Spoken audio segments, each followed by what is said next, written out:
Hello everyone, a very good morning to all of you. मैं अभिषेक, आप सभी का स्वागत आप सभी के पसंदीदा यूट्यूब चैनल राय एजुकेशनल में करता हूं। मित्रों, 2 दिन हो गए हैं आपके यूपी बीएड की एग्जामिनेशंस को, और मैं देख रहा हूं लोग काफ़ी आंसर्स बता रहे हैं प्रश्नों के अनुसार, जैसे मेमोराइज हो रहे हैं, जैसे भी उनके सब्सक्राइबर्स के द्वारा कलेक्ट हुए हैं। लेकिन उसमें कई प्रश्नों में उनके आंसर्स में त्रुटियाँ देखने को मिल रही हैं, तो उसी को सही करते हुए, संशोधित करते हुए, इसमें मैं मैक्सिमम मेरे पास 47 से 48 क्वेश्चन की है। इसके बाद अगर आपके पास 2 से 3 प्रश्न अगर आपको पता हैं, तो आप अगर हमारे टेलीग्राम ऐप से ग्रुप से जुड़े हुए हैं, तो वहाँ पे आप सेंड कर सकते हैं। कलेक्शंस को आप लिख कर, प्रश्नों के कलेक्शंस को लिख कर आप हमको टेलीग्राम ग्रुप में हमारे सेंड कर सकते हैं। तो इसमें बातचीत करूँगा मैं पेपर 1 और पेपर 2, 2 पेपर हुए थे आपके 15 अप्रैल को। तो पेपर 1 में समान ज्ञान या कह सकते हैं जी के सारे प्रश्नों को, कम से कम 47 से 48 प्रश्नों को हम लोग इसमें देखेंगे और सबके विश्लेषित उत्तरों को जानने की कोशिश करेंगे, और जल्दी आपकी उत्तर कुंजी आ जाएगी तो वो जल्द से आपको पता चल जाएगा। तो चलिए देर न करते वीडियो शुरू करते हैं। वीडियो मैक्सिमम से मैक्सिमम शेयर करिएगा, और चैनल पर नए हैं तो चैनल सब्सक्राइब जरूर करिएगा। चलिए स्टार्ट करते हैं।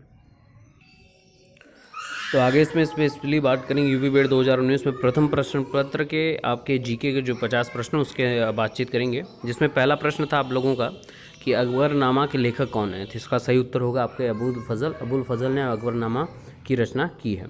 अगला प्रश्न है आपके भारतीय पुनर्जागरण काल के प्रवर्तक कौन माने जाते हैं। तो ये राजा राम मोहन रॉय जी माने जाते हैं भारतीय पुनर्जागरण के प्रवर्तक। तीसरा प्रश्न है एडीबी का मुख्यालय कहाँ है, यानी एशियन डेवलपमेंट बैंक का मुख्यालय कहाँ पे है। तो ये मनीला में है, फिलीपींस की राजधानी मनीला, वहाँ पर। अगला प्रश्न है आपका कि AITUC की स्थापना कब हुई थी। नहीं, ऑल इंडिया आपकी कांग्रेस की जो थी, स्पेशली कांग्रेस की अगर बात करें तो उसकी स्थापना इसमें बात है 31 अक्टूबर 1920। जो 4 ऑप्शन है उसमें से 31 अक्टूबर 1920 सही आंसर होगा। नेक्स्ट आपका प्रश्न है सर्वेंट ऑफ इंडिया सोसाइटी के संस्थापक किसको माने जाते हैं। तो ये गोपाल कृष्ण गोखले जी हैं, जो सर्वेंट ऑफ इंडिया सोसाइटी के संस्थापक माने जाते हैं।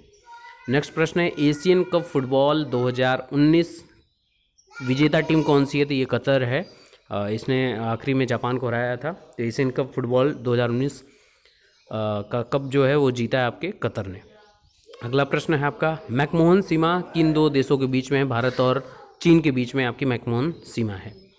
हिंदी तीसरी आधिकारिक भाषा, ये सबसे बड़ा प्रश्न था और इसका उत्तर कई जगह पे नहीं मिल रहा था। तो हिंदी जो है तीसरी आधिकारिक भाषा आपकी UAE की है, यूनाइटेड अरब अमीरात की आधिकारिक भाषा तीसरी के रूप में हिंदी को सम्मिलित किया गया है।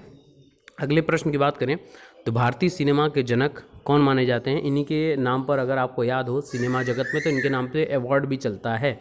तो भारतीय सिनेमा के जनक आपके दादा साहब फाल्के माने जाते हैं। 10वां प्रश्न है आपका माई कंट्री माई लाइफ के लेखक कौन है। तो ये थोड़ा सा कंट्रोवर्शियल था, कई लोग कुछ और बता रहे थे। तो ये लाल कृष्ण अडवाणी जी हैं, जो माई कंट्री माई लाइफ के लेखक हैं। 11वां प्रश्न है प्रथम कांग्रेस सभा, जो आपकी कांग्रेस 1885 में इस्टेब्लिश हुई थी, INC जिनको बोलते हैं, तो वो जो कांग्रेस थी उसकी प्रथम बैठक कहाँ पे हुई थी। तो ये आप सभी को पता है, मुंबई में 1885 में सबसे पहले प्रथम बैठक हुई। नेक्स्ट आपका प्रश्न है ड्यूरेंट कप। ड्यूरेंट कप किस खेल से संबंधित है। तो ये फुटबॉल खेल से संबंधित है आपका ड्यूरेंट कप। नेक्स्ट प्रश्न है ग्रैमी अवार्ड। इसमें कई लोगों ने इसको पत्रकारिता से जुड़ा है। जी नहीं, ग्रैमी जो अवार्ड है वो संगीत के क्षेत्र में दिया जाता है। जी हाँ, सिंगिंग के क्षेत्र में, म्यूज़िक के क्षेत्र में दिया जाता है ग्रैमी अवार्ड्स। नेक्स्ट प्रश्न है हिंदी साहित्य अकादमी पुरस्कार 2018 पूछा गया था। कई लोगों ने 2017 का, जो आपकी कृष्णा सोबती जी हैं, उनका भी ऑप्शन दिया था। वो कृष्णा सोबती पे लोगों ने लगाया, लेकिन हिंदी साहित्य अकादमी पुरस्कार 2018 चित्रा मुदगल जी को मिला हुआ है। तो ये राइट आंसर आपका चित्रा मुदगल जी होंगे। नेक्स्ट प्रश्न है आपका त्रिपिटक जो है वो किस धर्म से संबंधित है। ये प्रश्न पूछा गया था, तो सबसे ज़्यादा कन्फ्यूजन हुआ था जैन और बुद्ध में, लेकिन ये उत्तर त्रिपिटक धर्म है आपका बौद्ध धर्म से संबंधित है। प्रश्न संख्या 16 WTO यानी वर्ल्ड ट्रेड ऑर्गेनाइजेशन का मुख्यालय कहाँ पे है। ये पूछा गया था। तो वर्ल्ड ट्रेड ऑर्गेनाइजेशन का मुख्यालय जेनेवा में है। आपका जेनेवा में मुख्यालय इसका है। नेक्स्ट प्रश्न की बात करें तो सांसद द्वारा गांव को गोद लेना, ये कौन सी के अंतर्गत आता था। योजना के अंतर्गत 4 ऑप्शंस थे आपके, तो जो सबसे करेक्ट आंसर है ये आपका सांसद आदर्श ग्राम योजना के अंतर्गत ये आता है। 18वां प्रश्न की बात करूँगा अगर मैं, तो गणतंत्र दिवस पर मुख्य अतिथि कौन थे? तो गणतंत्र दिवस पर वैसे अगर बात करें तो सबसे पहले अमेरिका के राष्ट्रपति को भेजा गया था, लेकिन वो आधिकारिक रूप से उन्होंने पुष्टि की कि हम नहीं आ सकते हैं। तो उसके बाद आपके अफ्रीका के जो राष्ट्रपति हैं प्रेजेंट टाइम में, सिरिल रामाफोसा जी, उनको मुख्य अतिथि के रूप में नियुक्त किया गया, बुलाया गया था, इन्विटेशन भेजा गया था और वो आए थे। तो गणतंत्र दिवस पर मुख्य अतिथि कौन थे? Cyril Ramaphosa. 19वां प्रश्न है, ऑप्टिक फाइबर सिद्धांत पर किस पर निर्भर करता है? तो ये पूर्ण आंतरिक परावर्तन यानी टोटल इंटरनल रिफ्लेक्शन पर डिपेंडेंट है ये आपका ऑप्टिकल फाइबर। नेक्स्ट आपका क्वेश्चन है, संख्या दर्शन के प्रवर्तक कौन है? तो ये कपिल मुनि है, वहाँ पे ऑप्शन था कपिल, मुनि नहीं लिखा था, तो कपिल आंसर सही होगा। 21वां प्रश्न है, ओजोन परत कौन से लेयर में पाई जाती है एटमॉस्फेयर के? तो ये आपकी स्ट्रेटोस्फीयर है, सेकंड लेयर है। पहली ट्रोपोस्फेयर, फिर स्ट्रेटोस्फेयर, जिसको समताप मंडल भी हम लोग कहते हैं, वहाँ पे पाई जाती है। प्रश्न संख्या 22, पद्मश्री पुरस्कार पाने वाली प्रथम भारतीय अभिनेत्री कौन है? 4 ऑप्शंस थे, जिनमें से सबसे लोग कंफ्यूज हो रहे थे, लेकिन नरगिस दत्त जो होंगी वो करेक्ट आंसर होंगी।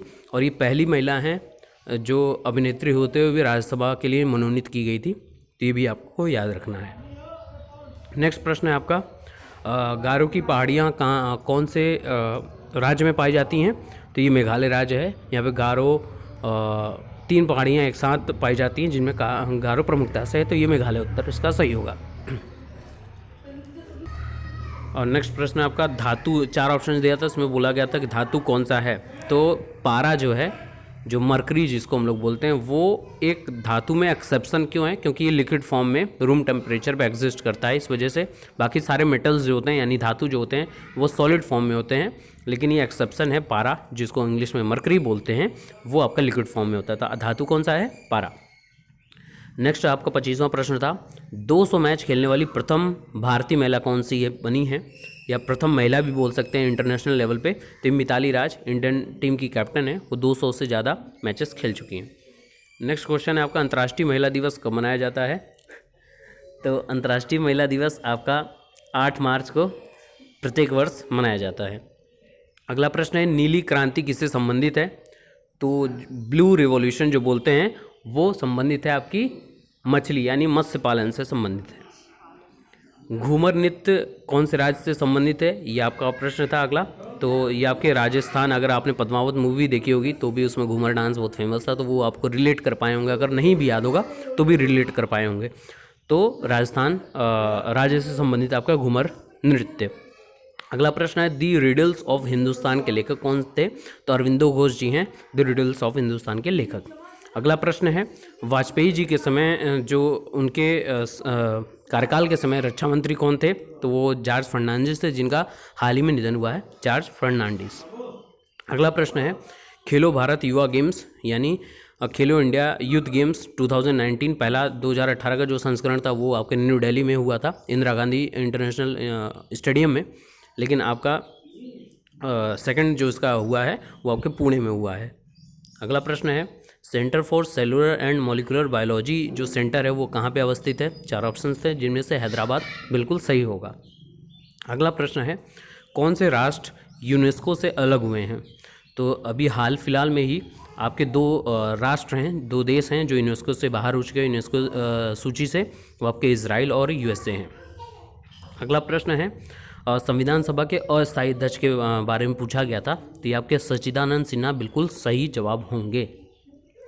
35वां प्रश्न है, गीत गोविंद के लेखक कौन हैं? तो गीत गोविंद के लेखक आप सभी को पता है, थोड़ा सा भी अगर आपने पढ़ा होगा इससे पहले भी, तो जयदेव जी हैं गीत गोविंद के लेखक। अगला प्रश्न है, सूरत में फैक्ट्री मुगल कौन से मुगल सम्राट के समय स्थापित की गई थी? सबसे जो अंग्रेज आए थे, तो किस मुगल सम्राट के समय में सबसे पहले सूरत में स्थापित की गई थी? तो जहांगीर के शासनकाल में सूरत में पहली फैक्ट्री स्थापित की गई थी अंग्रेजों के द्वारा। अगला प्रश्न, आप मास्टर ग्रंथि को और किस नाम से जानते हैं? तो आपका पिट्यूटरी ग्लैंड या पीयूष ग्रंथि भी उसको कहते हैं। अगला प्रश्न है, सबसे प्राचीन पर्वत श्रेणी पूछा गया था, तो सबसे ज़्यादा लोग कंफ्यूज हो रहे थे सतपुड़ा और अरावली में, तो बता दें करेक्ट आंसर इसका अरावली पर्वत श्रेणी सबसे पुरानी पर्वत श्रेणियों में आता है। पृथ्वी की बहन कौन से ग्रह को बोला जाता है? तो ये आपके शुक्र ग्रह है जिसको पृथ्वी की बहन बोला जाता है। अगला प्रश्न आपका 40वां था कि कार्बन मोनोऑक्साइड जो प्रदूषक है वो निम्न 4 ऑप्शंस में से कैसे प्रदूषक वो करता है। तो बोला गया था कि वायु के द्वारा, या हमारे तंत्रिका तंत्र को इफेक्ट करता है, या हीमोग्लोबिन से रिएक्ट करता है। तो जो करेक्ट आंसर इसका सबसे ज़्यादा होगा वो हमारे हीमोग्लोबिन से क्रिया करता है, इस वजह से ये प्रदूषक माना जाता है आपका कार्बन मोनोऑक्साइड CO। अगला है ब्रेक्स एग्जिस्ट प्रक्रिया के अंतर्गत कौन सा राज्य या देश बोल सकते हैं उसको शामिल था। तो ये आपका ब्रिटेन, जिसमें लेकिन ऑप्शन में आपका लिखा था यूनाइटेड किंगडम UK, वो आपका शामिल है ब्रिक्स एग्जिस्ट। अगला प्रश्न है विजय हजारे ट्रॉफी 2018 जीता किसने है। अगला प्रश्न है विजय हजारे ट्रॉफी 2018 जीता है। तो ये आपकी मुंबई टीम है जिसका तीसरी बार ये खिताब था, विजय हजारे ट्रॉफी 2018 का। नेक्स्ट प्रश्न है कि प्रेमचंद्र का मूल नाम क्या था। वैसे अगर पूछा जाए तो प्रेमचंद्र का जो मूल नाम है वो धनपत राय श्रीवास्तव है, लेकिन वहाँ पे ऑप्शन था धनपत राय, तो सही होगा धनपत राय। आपका नेक्स्ट प्रश्न है 25 जनवरी 2019 को मतदाता दिवस मनाया, मतलब हर साल 25 जनवरी को मतदाता दिवस मनाया जाता है, लेकिन इस बार जो 2019 थी, 2019 में मतदाता दिवस की थीम क्या थी, ये प्रश्न पूछा गया था। तो इसमें ऑप्शन था आपके नो वोटर्स लेफ्ट बिहाइंड, यानी कि कोई भी मतदाता छूटने ना पाए, ये इस बार की थीम थी। अगला प्रश्न है पेंसिलिन की खोज किसने की थी। तो पेंसिलिन की खोज आपकी अलेक्जेंडर फ्लेमिंग ने की थी। नेक्स्ट प्रश्न है आपका म्यूचुअल फंड के लिए नियामक इसकी मतलब जो बोल सकते हैं कि रेगुलेटरी अथॉरिटी कौन सी होती है, म्यूचुअल फंड को देख रेख वाली संस्था होती है, सेबी आपकी होती है। और आखिरी प्रश्न है जो मेरे पास अभी तक 47 प्रश्नों की लिस्ट है, उसमें आखिरी प्रश्न है कि 2 बार नोबेल प्राइज़ जीतने वाला एकमात्र कौन सा साइंटिस्ट है। तो आपके लिनस पॉलिंग है, इनको केमिस्ट्री में भी मिला हुआ है नोबेल प्राइज़, और एक आपका पीस प्राइज़ भी इनको नोबेल का मिला हुआ है। तो ये टोटल हमारे पास 47 क्वेश्चनों की लिस्ट है। 3 प्रश्न छूटते हैं, अगर आपको पता है तो हमारे टेलीग्राम ग्रुप में आप ऐड हो जाइएगा और वहाँ पे अपने प्रश्नों को 3 प्रश्नों अगर आपको लगते हैं इसके अलावा आपके पास हैं, याद है आपको, तो ज़रूर वहाँ पे सेंड कर दीजिएगा। तो बने रहिए हमारे साथ और सेंड करते रहिए, मैक्सिमम शेयर करते रहिए। नेक्स्ट वीडियो के लिए कमेंट जरूर करिएगा। Thank you so much, God bless you all.